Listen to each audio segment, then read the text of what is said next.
Maria, você é reconhecida como uma das maiores especialistas em constelações familiares. Como surgiu seu interesse por essa abordagem terapêutica e qual foi o ponto de virada na sua carreira ao estudar com Bert Hellinger? Andei sempre em busca de terapias e de uma abordagem terapêutica que conseguisse compreender a natureza humana e a fonte de sofrimento da natureza humana, que me tocasse no coração e que eu sentisse que eu olhava para o ser humano como um todo a partir da linguagem do amor. E tropecei nas constelações há 20 e tal anos, trabalho no mundo das constelações há exatamente 20 anos, e quando vi pela primeira vez as constelações, tive uma sensação no meu corpo físico, como se tivesse recebido uma descarga energética que me deu uma compreensão profunda de que eu tinha nascido para fazer isto e tinha nascido para olhar para este lugar e para poder desfrutar e usufruir e mergulhar nesta abordagem sistémica da vida que compreende e que nos explica tantas e tantas coisas que nós, no mundo em que vivemos neste momento, temos tantas dificuldades em compreender. Desde logo porque saímos de um pensamento dual para um pensamento, para uma mente que compreende e que aborda e que abraça as várias pontos de vista da realidade e, portanto, que até tem uma mente quântica, ou seja, uma mente que integra, que unifica, que inclui o pensamento e todas as partes do mesmo problema. Conhecer o Hellinger foi uma oportunidade enorme para mim. Eu tive também a oportunidade de privar com ele e de estudar na Áustria num curso com ele de várias semanas, e isso deu-me também uma compreensão muito maior sobre a técnica e sobre a abordagem e o olhar dele em relação às leis e às ordens do amor.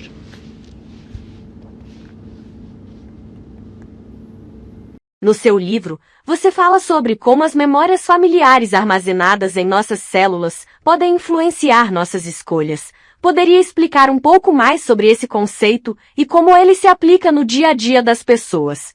Efetivamente, as memórias das nossas células podem armazenar as memórias genéticas do corpo físico e epigenéticas. Como é que nós explicamos isto hoje em dia? Imaginem um computador que eu vou comprar a uma loja e que esse computador tem um determinado processador e uma determinada capacidade enorme de memória.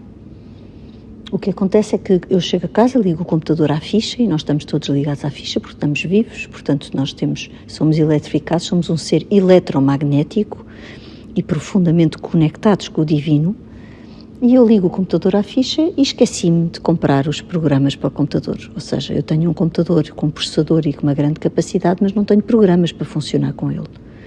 Não comprei o Windows, não comprei o Excel, não comprei o PowerPoint, não comprei o Explorer e, portanto, não consigo acompanhar nem fazer nada com o computador porque ele não corre com base em ausência de programas. E acontece exatamente o mesmo connosco e com os nossos corpos físicos. O nosso corpo físico é-nos doado pelos nossos pais, pelos nossos avós, pelos nossos bisavós e por todas as histórias que eles viveram, os silêncios, as memórias, as vergonhas, as alegrias, as tristezas, a força, os sonhos realizados, as vidas inacabadas, tudo isso mora dentro da memória do clã. E o que nós vamos fazer é, ao receber a primeira célula, vamos receber também os respectivos programas de todas essas células e de todas essas vidas, assim como o computador. E, portanto, nós, como se estivéssemos numa grande agência cósmica enquanto alma, vamos precisar de encarnar e de viver e de vir entrar dentro de um corpo que tem uma espécie de frequência de vibração que entra em sintonia com a frequência de vibração da nossa alma. Então, os programas que moram no nosso corpo físico e nas células do nosso corpo físico entram em correspondência com a nossa alma, razão pela qual nós precisamos desta família para nascer. Como se fosse uma chave e uma fechadura uma chave certa para a porta e para a fechadura certa. Só aquela chave é que abre aquela porta. E assim funciona connosco. E por isso é que nós temos todas as memórias genéticas e epigenéticas dentro de nós, que vamos ativando em função das datas, dos anos, das idades e das circunstâncias que o meio ambiente nos proporciona. O Despertar da Consciência com Constelações Familiares é best-seller em Portugal e agora chega ao Brasil. Quais são as expectativas para o lançamento aqui e como o público brasileiro pode se beneficiar das práticas que você apresenta na obra? Efetivamente, o Despertar da Consciência tem sido e ainda é um grande best-seller em Portugal, com 13 semanas consecutivas no top dos 10 livros mais vendidos a nível nacional. E eu considero que no Brasil será seguramente ainda melhor, por uma razão muito simples, porque o povo brasileiro é um povo com uma grande capacidade de esperança, com uma grande capacidade de fé, com uma vida espiritual muito rica e com uma cultura de abertura de coração e de abertura emocional bastante maior e mais desenvolvida que daquela que nós vivemos atualmente em Portugal, que somos mais conservadores, mais fechados. E, portanto, há aqui uma oportunidade para o Brasil de receber este livro, que é um livro que vai buscar saberes antigos, que vai fazer uma grande síntese daquilo que é o nosso projeto espiritual, a nossa missão de vida e a forma como tantas vezes nós confundimos a missão com o propósito da nossa vida, da nossa missão de vida, com os projetos que temos. E, portanto, o livro é uma espécie de um grande manual de espiritualidade, falando das leis e das ordens da ajuda, das ordens do amor, que nos dão uma explicação absolutamente extraordinária e simples, com uma linguagem muito simples, com muita base de metáforas, que vão permitir as pessoas se inspirarem e encontrarem refúgio num livro que lhes vai passar a fazer parte da mesa de cabeceira das pessoas que o comprarem.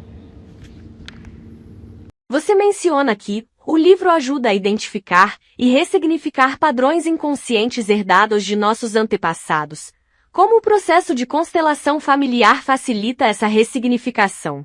Há algum exemplo marcante que você possa compartilhar? Efetivamente, o livro funciona como uma espécie de manual, com exercícios práticos, onde as pessoas, à medida que vão desvendando e que vão compreendendo a forma como as histórias do nosso clã familiar e dos nossos antepassados falam tanto sobre as histórias da nossa vida. Essencialmente, a coisa mais importante das pessoas entenderem hoje em dia é que as sensações são o que perdura no tempo entre gerações e, para quem acreditar em vidas passadas, entre vidas passadas. E, portanto, o que nós vamos ter é sensações do clã, de pessoas que viveram determinadas sensações, mulheres ou homens, e que nós vamos repetir essas sensações de uma de 3 maneiras diferentes, ou por oposição, ou por espelho, ou por complemento. Se for por espelho, nós vamos fazer exatamente a mesma coisa, vamos ter o mesmo destino, com as mesmas histórias, acabando por viver as mesmas sensações. Se for por oposição, o que vai acontecer é que nós vamos atrair e querer fazer exatamente o oposto. Então, se a minha mãe não trabalhou, eu vou querer trabalhar e tenho 2 empregos, um por mim e outro por ela. Vou trabalhar muito, vou tentar compensar a impossibilidade dela não ter podido trabalhar e de não ter vida própria. E vou acabar por trabalhar tanto que no fim também não tenho vida própria. Ou então por complemento, que é através das nossas profissões, quando nós espiamos através das profissões que temos, determinados padrões que nos servem para observar e orientar e tentar curar as sensações principais do nosso clã familiar. Constelação familiar envolve tanto o indivíduo quanto suas conexões sistêmicas. Como você vê o papel das relações familiares e ancestrais na cura emocional e no autoconhecimento? Efetivamente, a abordagem sistémica, mais do que as constelações, eu prefiro sempre falar de abordagem sistémica, vai revelar e vai descodificar toda a informação que nós precisamos para compreender a razão pela qual nós atraímos determinadas experiências na nossa vida. Então, ter conhecimento das histórias dos nossos antepassados, e no Brasil isso é muito importante, porque vocês são filhos e netos de portugueses, netos de italianos, netos de indígenas, netos de africanos, e portanto há de holandeses, de japoneses, há uma multiplicidade de culturas que faz com que dentro dos vossos genes vocês tenham memória de escassez e de dor, porque quem veio de Itália veio em plena guerra, quem veio da Alemanha veio em plena guerra, quem veio de Portugal para aí veio em busca de uma vida melhor, de uma pobreza extrema que se vivia em Portugal também nessa época, e portanto estamos a falar de avós das pessoas que nos estão a ler, que tiveram a coragem de entrar num barco sem saber se chegavam a bom porto. Um barco que poderia demorar mais de um mês a chegar, com tempestades, era de tal forma a dificuldade da vida na Europa naquela época que as pessoas preferiam arriscar a vida em busca de uma vida melhor. Isso traz dentro das memórias das células, das memórias que habitam dentro de vocês, uma memória de dor, uma memória de escassez e uma memória de querer voltar à Europa, de querer conhecer a Europa. Porquê? Porque vocês são feitos da mesma massa-mãe de todas as pessoas que vieram da Europa para o Brasil. E, portanto, há um desejo muito profundo e inconsciente do povo brasileiro e também dos indígenas, claro, não é? E dos africanos. E, portanto, há muitas dores da vossa origem, da criação do vosso país, que tem 202 anos, e da criação de tudo aquilo que tem a ver com o passado do Brasil e a história da Constituição do Brasil e a história da povoação do Brasil. Portanto, é urgente recuperar e resgatar a dignidade do povo indígena, é urgente resgatar a dignidade da terra Brasil, do território sagrado Brasil, para ir buscar nessa origem toda a sabedoria e toda a força da ancestralidade que mora nas células de todos vocês, para que possam encontrar o vosso lugar e sentirem-se dignos e à altura de ocuparem o verdadeiro lugar no palco da vida. Você trabalha há mais de 20 anos com constelações familiares e direito sistêmico. Quais são as principais transformações que você tem observado nas pessoas ao longo desse tempo, tanto no campo pessoal quanto no coletivo? A transformação maior que a visão sistémica e a consciência sistémica nos traz nas nossas vidas é a mudança de paradigma do olhar sobre a própria natureza da vida e da existência do outro na nossa vida. Um olhar de integração, um olhar de unidade, um olhar de compaixão, um olhar de compreensão e um olhar de ausência de julgamento. Porque quando nós olhamos, por exemplo, no caso do direito sistémico, a postura de um advogado sistémico é uma postura integrativa, não é uma postura de eu vou para a guerra e vou para o tribunal porque quero ganhar esta ação. É um olhar integrativo no sentido de ver o que é que está por trás, que está velado, quais são os movimentos inconscientes que levam estas duas pessoas a não se conseguir entender, ou mais, a não se conseguir entender. Que dores é que cada um esconde? Onde é que está o amor e onde é que o amor deixou de fluir? E onde é que houve um corte, como se fosse uma comporta de uma barragem que se fechou, que não permite uma comunicação eficaz destas duas pessoas? Quem são as pessoas excluídas? Quem foram as pessoas que estão fora de ordem? Onde é que houve a perda do equilíbrio entre dar e receber? E quando nós conseguimos fazer estas 3 perguntas, naturalmente a resposta a estas perguntas mostra onde é que está a origem do conflito. Então a visão sistémica, mais do que as constelações, são uma mudança de paradigma da vida que nos faz olhar para os outros com uma total compreensão, porque percebemos que aquela pessoa pode estar a atuar não em função da sua própria vontade, mas em função de algo muito maior que ela carrega, que é uma dor sistémica, que é muito maior do que ela própria, que ela está ao serviço, ao preço do seu próprio destino, para honrar a família e perpetuar na tentativa de resgatar e de devolver a dignidade ao passado. A ideia de cura ancestral pode ser um conceito novo para muitas pessoas. Como alguém que nunca teve contato com essa abordagem, pode começar a explorar esses conceitos e aplicar as constelações em sua própria vida. Imagine que você tem um amigo, uma amiga que está deprimido em casa e que você tira uma tarde da sua agenda para passar com essa pessoa, para dedicar algum do seu tempo por amizade. E nesse dia você está muito contente porque teve uma ótima notícia e está radiante da sua vida e das coisas, das oportunidades que se estão a abrir na sua vida. Quando chegar à casa dessa pessoa, que está deprimido e que está triste, que é um amigo seu, você vai disfarçar o seu contentamento, sentindo que de alguma maneira não pode mostrar esse contentamento porque será uma falta de solidariedade para com a situação que essa pessoa está a passar.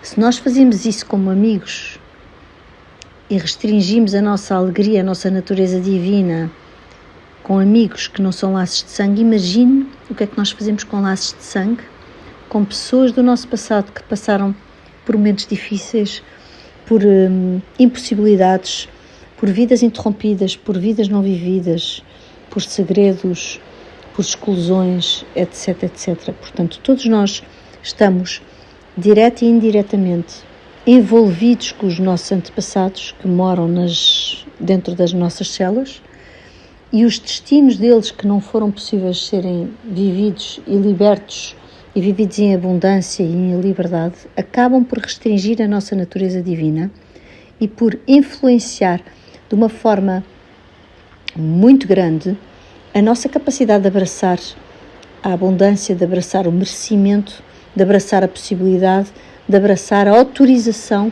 para podermos seguir em frente à nossa maneira, sem que para isso resulte num sentimento de culpa ou num sentimento de não possibilidade devido exatamente às lealdades inconscientes. Seu livro também fala sobre a importância de resgatar o valor do essencial e do simples. Como essa filosofia pode ser aplicada em uma sociedade que muitas vezes vive em ritmo acelerado e desconectada de suas raízes? Efetivamente, o livro procura ter uma linguagem extremamente simples que permita a qualquer ser humano, independentemente do nível de consciência que tenha, compreender a mensagem através de metáforas que eu vou buscar da própria natureza.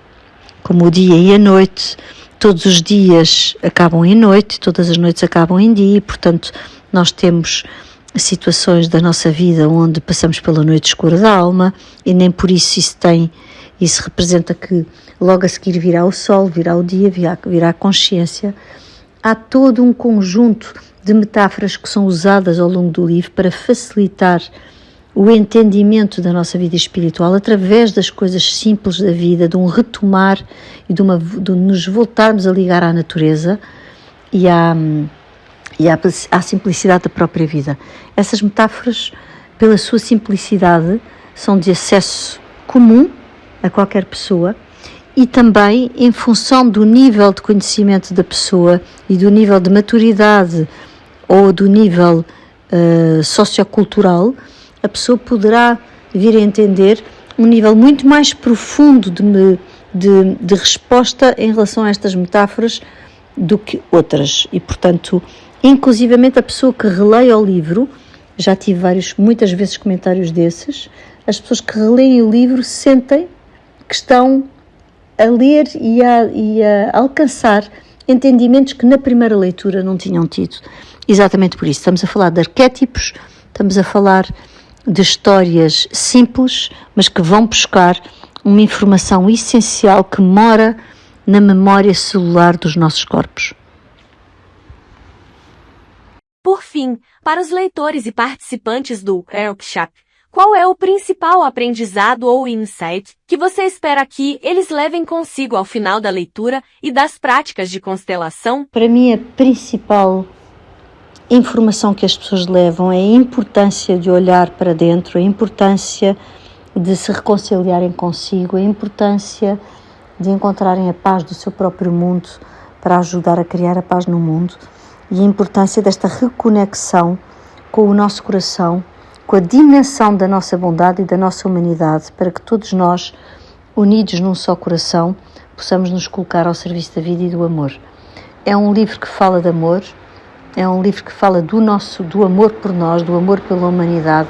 É um livro que resgata e que tem a intenção de resgatar esta dimensão de amor fraterno, desta dimensão de olhar atento ao outro, da inclusão do outro, da ordem de nos ordenarmos em termos de eu primeiro vou incluir, depois vou ordenar e depois vou equilibrar. Então, esta importância das leis da natureza que devem ser trazidas com muita urgência para o nosso universo, para que possamos todos contribuir para uma sociedade mais justa, uma sociedade mais humana e uma sociedade onde cooperamos uns com os outros e nos somamos uns aos outros e nos alegramos com a expansão e a liberdade e a felicidade dos outros.